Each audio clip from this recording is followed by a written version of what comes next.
Aduh, rakyat sudah jenuh dengan permainan narasi pimpinan KPK yang mencela-mencele. Kaisang itu mau datang ke KPK karena memang sudah ada desakan publik yang luar biasa. Kalau KPK percaya dengan omongan Kaisang, ya sudah, wassalam.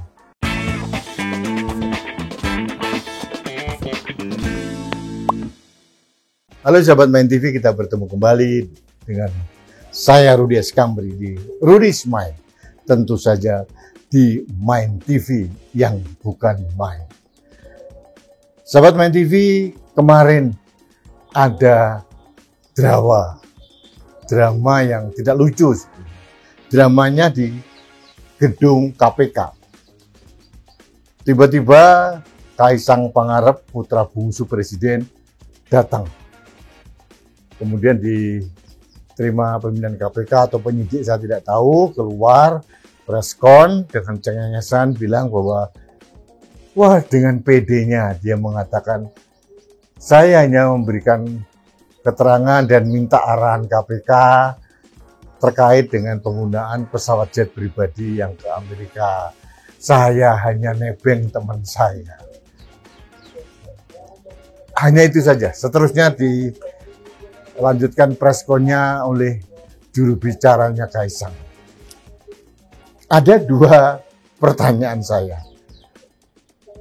Kalau Kaisang merasa kepedean dan termasuk teman-teman dari PSI mengatakan Mas Ketum datang dengan inisiatif pribadi ke KPK untuk klarifikasi. Pertanyaan saya gini, yang pertama, mungkin nggak seorang Kaisang datang ke KPK kalau tidak ada hujatan seluruh rakyat Indonesia terkait dengan flexing yang dilakukan istrinya dan dia ke Amerika Serikat pakai pesawat jet pribadi. Mungkin nggak kalau tanpa desakan masyarakat, ada laporan juga ke KPK, terus tiba-tiba dia datang secara gentleman. Tidak mungkin. Dia datang karena sudah kepepet, pernah menghilang, dan ditambah dengan mental ayam sayur pimpinan KPK, yang A bilang begini, yang B bilang begini, yang C bilang begini. Yang satu, saya akan kirimkan surat, tapi saya tidak tahu alamatnya di mana. Itu memperkosa akal sehat kita. Yang kedua, yang baru saja kena sanksi etik mengatakan, oh Kaisang tidak bisa dikenakan pasal gratifikasi karena dia bukan pejabat publik. Nah, kemudian berubah lagi bahwa KPK akan terus memanggil dan mendalami tentang gratifikasinya Kaisang. Aduh, rakyat sudah jenuh dengan permainan narasi pimpinan KPK yang mencela-mencele. Itu menunjukkan dengan jelas bahwa KPK memang ketakutan. Seperti ayam sayur melempem. Karena apa? Yang dihadapi anak Raja Jawa. Coba kalau yang dihadapi saya atau kameramen saya, namanya Mas Andrew. Oh, langsung diciduk oleh KPK dengan gagah berani. Jadi Kaisang, pendukung-pendukung Kaisang, juru bicara keluarga yang merangkap jadi menteri, nggak usah sok merasa hebat Kaisang datang seolah-olah secara gentleman datang ke KPK. Tidak. Kaisang itu mau datang ke KPK karena memang sudah ada desakan publik yang luar biasa.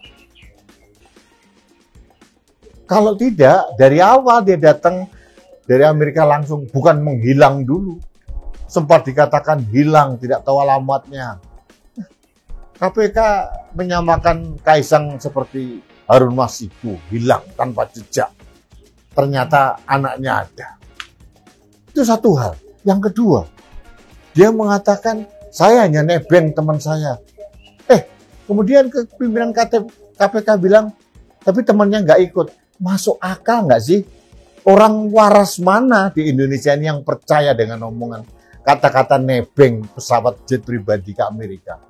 Kalau nebeng ke Bintaro, nebeng ke BSD, nebeng ke Tanjung Priok, ayo ikut yuk pulang bareng saya nebeng. Itu nebeng namanya. Tapi kalau nebeng pesawat jet pribadi ke Amerika pulang balik dan yang punya pesawat juga tidak ikut, aneh ben ajaib. Terus kita disuruh percaya. Gak mungkin. Akal sehat kita yang waras tentunya, bukan orang yang menjilat, orang yang mendukung, membabi buta, tentu saja gak akan percaya. Apalagi para guru besar, akademisi, para ahli hukum, ahli pidana. Nah sekarang tinggal KPK mau percaya atau tidak. Kalau KPK percaya dengan omongan Kaisang, ya sudah, wassalam. KPK anggap aja sudah tidak ada. Karena apa? Sangat tidak masuk akal. Mungkin nggak sih temannya itu memberikan tebengan dalam tanda kutip atau pinjaman pesawat ke luar negeri ke Amerika Serikat bolak-balik for free atau nggak tahu gimana siapa yang bayar. Kalau dia Kaisang itu bukan anak presiden, katakanlah si Badu, orang biasa-biasa kayak saya, mau minjem pesawat boleh nggak untuk pulang kampung sana lah? Nggak mungkin. Karena ada kepentingan. Pengusaha itu memberikan sesuatu, ada kepentingan. Memang bukan gratifikasi dalam bentuk langsung kepada presiden, enggak. Hanya orang tolol yang memberikan gratifikasi langsung. Pasti melingkar. Lewat anak, lewat istri, lewat orang sekitarnya, lewat ajudan, lewat segala macam. Itu yang praktek yang sering terjadi sekarang. Jadi tolong akal sehat manusia Indonesia yang waras ini, jangan diperkosa, jangan dilecehkan. Jangan menganggap kami semua ini bodoh, yang nurut manut dengan omongan orang, pernyataan, oh saya nebeng teman saya, seperti yang dikatakan seorang menteri. Menteri kok jadi juru bicara keluarga ya? Padahal menteri itu digaji negara pakai uang pajak, uang saya, uang Anda semuanya loh. Kok seolah-olah membela keluarga Raja Jawa. Aneh ben ajaib. Dan pembelaannya senada nebeng. Dipinjemin temennya. Karena istrinya hamil 8 bulan, gak mungkin naik pesawat komersial. Siapa bilang?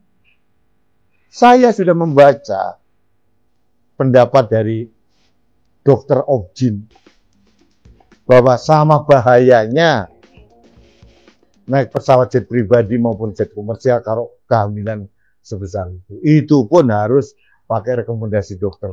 Pertanyaannya, Erina ke Amerika ada rekomendasi dokter atau tidak? Aduh, jujur saya sebagai manusia Indonesia ini marah karena akal sehat kita dilecehkan. Apalagi menurut pakar teletematika Roy Suryo berkali-kali mengatakan pesawat yang sama yang ditumpangi ke Amerika ini bukan yang pertama dan terakhir, bukan. Sudah sebelum-sebelumnya sudah dipakai juga oleh Kaisang. Setahun yang lalu pada saat Erina belum hamil pun juga dipakai kok. Dari Nagoya Halim ke Solo. Dijemput di apron bandara oleh mobil Alphard. Barang keluar bandara tanpa pemeriksaan bea cukai. Ini bertumpuk-tumpuk ini kesalahannya. Sudah disampaikan juga oleh Roy Suryo. Siapa sih pemilik pesawat itu? Ternyata ada keterkaitan dengan bisnis di Solo. Seseorang yang mempunyai kaitan bisnis dengan wali kota Solo, kakaknya Gibran, yang bernama Gibran itu. Aduh, jujur, jadi penjelasan Kaisang ini yang diamini oleh para punggawa-punggawa PSI ini benar-benar melecehkan kita, memperbodoh kita, menganggap kita rakyat Indonesia itu bodohnya sebodoh-bodohnya, sehingga manut saja penjelasan yang tidak masuk akal.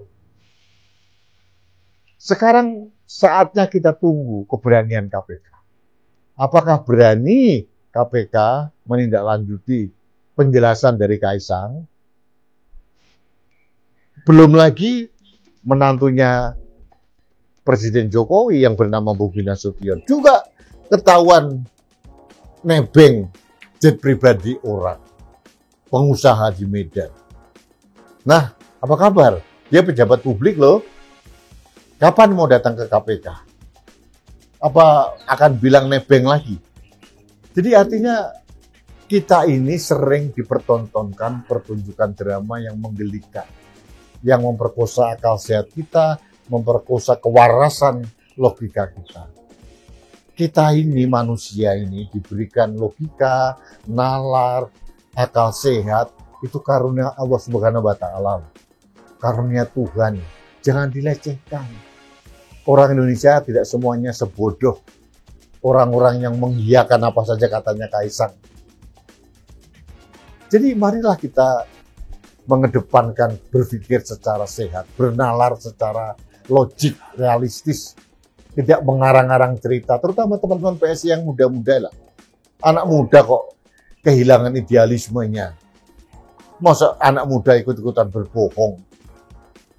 Masa anak muda ikut-ikutan melecehkan akal sehatnya sendiri? Kan nggak masuk akal. Mau di mana keberadaan PSI? Mau dibawa kemana PSI sekarang? Kalau modelnya seperti ini. Saya dulu salah satu orang yang mempunyai harapan besar pada PSI.